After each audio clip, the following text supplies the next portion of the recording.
सरस्वती के दो बेटे हैं। बड़े बेटे राम की शादी रज्जू से हुई है और छोटे बेटे श्याम के लिए लड़की देखने का सिलसिला जारी है। एक दिन रज्जू की माँ का फोन आता है और उसकी सास फोन उठाती है। हेलो, कौन बोल रहा है? दूसरी तरफ फोन पर रज्जू की माँ लीलावती बोलती है। हेलो समधन जी, मैं लीलावती बोल रही हूँ, रज्जू की माँ। अरे नमस्कार समधन जी, कैसी हो? बहुत दिनों के बाद याद किया आज। यहाँ पर तो सब कुछ ठीक है, बस मेरी तबीयत थोड़ी खराब है। अगर बुरा न मानो तो एक बात बोलूं? अरे कैसी बात कर दी आपने समधन जी, आपकी बात का बुरा क्यों मानना, बोलिए बोलिए। मेरी कुछ दिन से तबीयत ठीक नहीं है और यहाँ पर मेरी देखभाल करने वाला कोई नहीं। क्या आप रज्जू को कुछ दिन के लिए मेरे पास भेज सकती हैं? ठीक है, हम रविवार को रज्जू को छोड़ जाएंगे। इतना कहकर सरस्वती फोन काट देती है और अपनी बहू को आवाज लगाती है। रज्जू, ओ रज्जू, जल्दी यहाँ आना तो। क्या हुआ माँ जी, कुछ चाहिए था क्या? अरे नहीं, कुछ नहीं चाहिए। अभी तुम्हारी माँ का फोन आया था, उनकी कुछ दिन से तबीयत खराब है, वो तुम्हें बुला रही है। राम को फोन करके कह दे कल की 2 ट्रेन की टिकट करा देगा, मैं भी जाऊंगी तुम्हारे साथ। इतना सुनते ही रज्जू राम को फोन करके सारी बात बताती है और 2 टिकट के लिए बोल देती है। शाम को खाने की टेबल पर सब रज्जू की जाने की बात करते हैं। तब रज्जू का देवर श्याम कहता है, भाभी आज बहुत खुश लग रही हो, मायके जाने की इतनी खुशी, उफ। खुश क्यों ना हो देवर जी, कितने दिन बीत गए अपनी माँ से मिले, और इस बार तो मैं महीना 2 महीना रह कर ही आऊंगी। जब आपका मन करे तभी आना।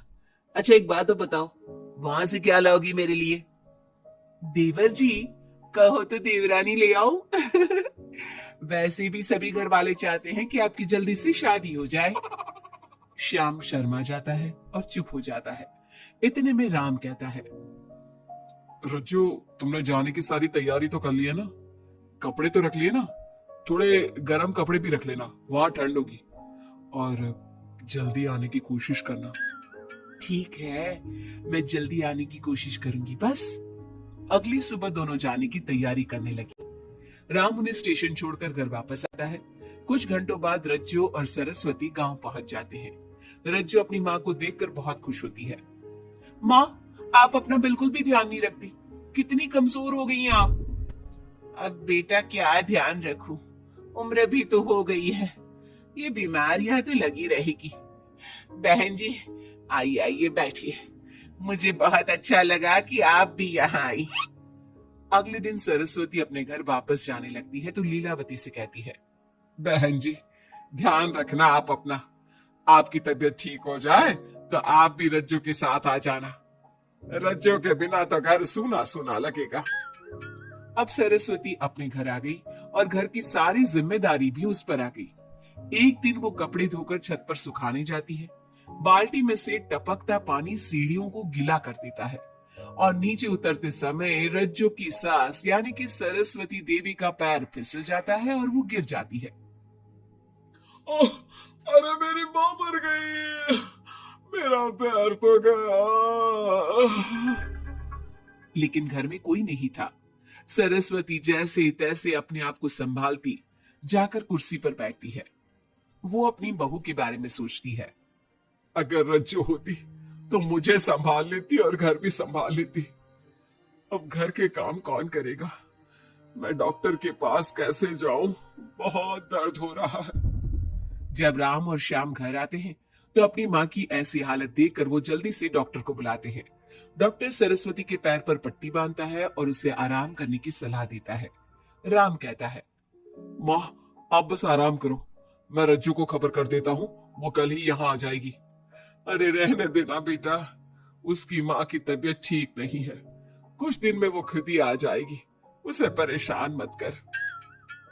माँ अब हमें श्याम की भी शादी कर देनी चाहिए, कभी घर में कोई ऐसी परेशानी आती है तो कोई तो होगा घर संभालने वाला, आप और रज्जू की घर के काम काज में मदद भी हो जाएगी। कुछ समय बाद श्याम की शादी सीमा से हो गई। लेकिन सीमा ने तो आते ही घर में क्लेश शुरू कर दिया। वो छोटी छोटी बातों पर लड़ती और उसे देखकर रज्जू का भी बर्ताव बदल गया। एक दिन सीमा सुबह उठने में लेट हो गई और रज्जू ने नाश्ता बना दिया। सभी अपने अपने काम पर चले गए।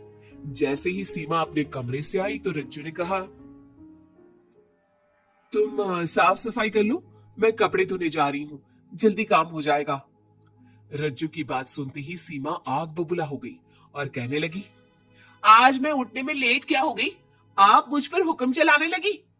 मुझसे कोई इस तरह से बात करी है मुझे बिल्कुल भी पसंद नहीं है। अरे सीमा, ये किस तरह की बात कर रही हो तुम मुझसे?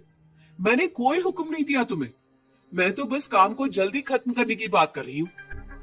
उन दोनों की नोक झोंक सुनकर सरस्वती बाहर आ जाती है और दोनों को समझाती है। शाम को सब एक साथ खाना खाने लगे। लेकिन खाने के बाद जब सब अपने कमरे में चले जाते हैं और खाने की टेबल पर थाली यूं ही छोड़ देते हैं, सरस्वती को यह देखकर बहुत गुस्सा आता है। वो दोनों बहुओं को बुलाकर कहती है, तुम सब खाना खाकर चले गए, अब यह बर्तन कौन उठाकर रखेगा? मेरे लिए छोड़कर गई हो सारा काम। तुम दोनों को शर्म नहीं आती? अब दोनों बहुएं एक दूसरे के ऊपर बात टालते हुए फिर लड़ने लगी। ये देख सरस्वती परेशान हो गई। उसने दोनों को डांटा और उन्हें अपने कमरे में भेज दिया। सरस्वती ने जूठे बर्तन धोए। कुछ दिन इसी तरह चलता रहा। अब दोनों सास की नजरों में एक दूसरे को गिराने में लग गई। माँ जी, जब भाभी फोन पर बात कर रही थी ना, तो कह रही थी मैं अपने मायके चली जाऊंगी तो देखते हैं कि कौन काम करता है। और ये हम सबकी बुराई कर रही थी वो। बहू, किसी की बात चुपके से सुनना गलत है ना? तुम आज के बाद ऐसा मत करना। अब तुम जाओ, मैं रज्जू को समझा दूंगी। सरस्वती ने रज्जू से बात करके उसे समझा दिया, लेकिन रज्जू को अपनी देवरानी पर बहुत गुस्सा आया। अब वो भी सीमा की चुगली अपनी सास से करने लगी। अगले दिन रज्जू अपनी सास के कमरे में जाती है और कहती है, मैंने सीमा को बात करते सुना था। वो देवर जी से कह रही थी कि अगर हम लोग अलग कहीं रहे तो हम ज्यादा खुश रहेंगे, रोज रोज की लड़ाइयों से भी बचेंगे।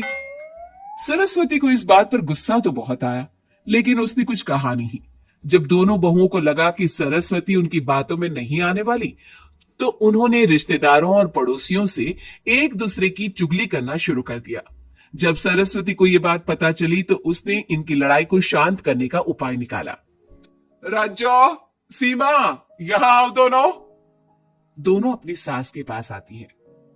कल मैं घर में हवन करवा रही हूं, तुम पड़ोसियों और रिश्तेदारों को आने के लिए कह दो और हवन की सारी तैयारी कर लो। हवन का दिन आ गया। पंडित जी रामायण का पाठ करने लगे। माता सीता से महान कोई पत्नी नहीं, उन्होंने अपने पति के लिए सारे राजपाट सुख सुविधाएं त्याग दी।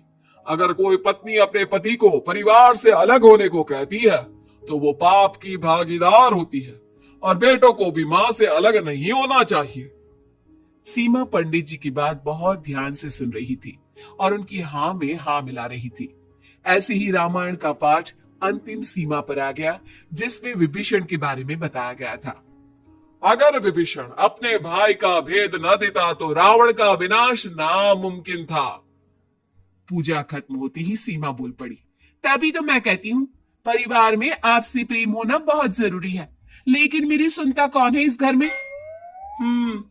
आपसी प्रेम की बात कौन कर रहा है, जिसने घर में आती ही लड़ाइयां शुरू करवा दी? दोनों में फिर से नोक झोंक शुरू हो गई। सरस्वती दोनों को चुप कराते हुए बोली, अरे चुप हो जाओ तुम दोनों, पड़ोसी क्या कहेंगे, सब सुन रहे हैं तुम्हारी बातें। तभी उनमें से एक पड़ोसन बोलती है, सरस्वती बहन, क्यों चुप करवा रही हो अपनी बहुओं को? हमें तो इनके बारे में सब कुछ पता है। ये दोनों हमारे घर आकर एक दूसरे की चुगली करती है। तुम्हारे घर की हर छोटी से छोटी चीज पता है हमें। आंटी जी, हमने अपना समझ के आपको कुछ बता दिया तो इसका मतलब ये नहीं कि आप सबके सामने हमारी सास से हमारी शिकायत करेंगी। आप तो सबसे बड़ी चुगलखोर हो। सीमा की बात सुनकर सभी पड़ोसन उन्हें बुरा भला कहने लगी। उनकी बातें सुनकर दोनों बहुएं सबके सामने बहुत शर्मिंदा हुई। जब सब उनके घर चले गए तो सरस्वती ने अपनी बहुओं से कहा, अब तुम दोनों को तो बहुत खुशी होगी कि सारे मोहल्ले की औरतें हमारे ही घर में खड़ी होकर हमें ही सुनाकर चली गई। हमें काफी साल हो गए यहाँ रहते हुए, लेकिन आज तक किसी में भी इतनी हिम्मत नहीं थी कि हमसे ऊंची आवाज में भी बोल पाए। लेकिन आज तुम दोनों की वजह से ये सब हमारी बुराई कर रहे हैं। तुम दोनों ने ये सब अच्छा नहीं किया।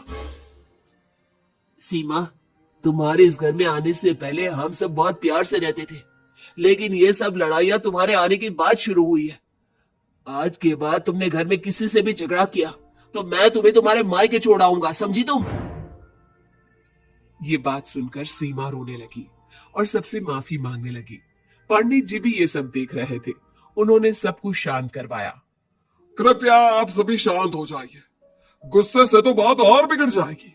अगर आप दोनों बहुएं मिलकर रहती, घर की बात घर में रखती, तो कोई आपसे कुछ कहने की हिम्मत नहीं करता। आज आपको इस बात का एहसास तो हो ही गया होगा।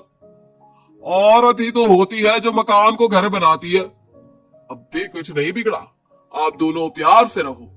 आपके पड़ोसी और रिश्तेदार अपने आप चुप हो जाएंगे। पंडित जी की बात दोनों बहुओं की समझ में आ गई। अब दोनों प्यार से रहने लगी। इसी तरह समय बीत गया। अब पड़ोस की औरतें उनके प्यार की मिसालें देने लगी।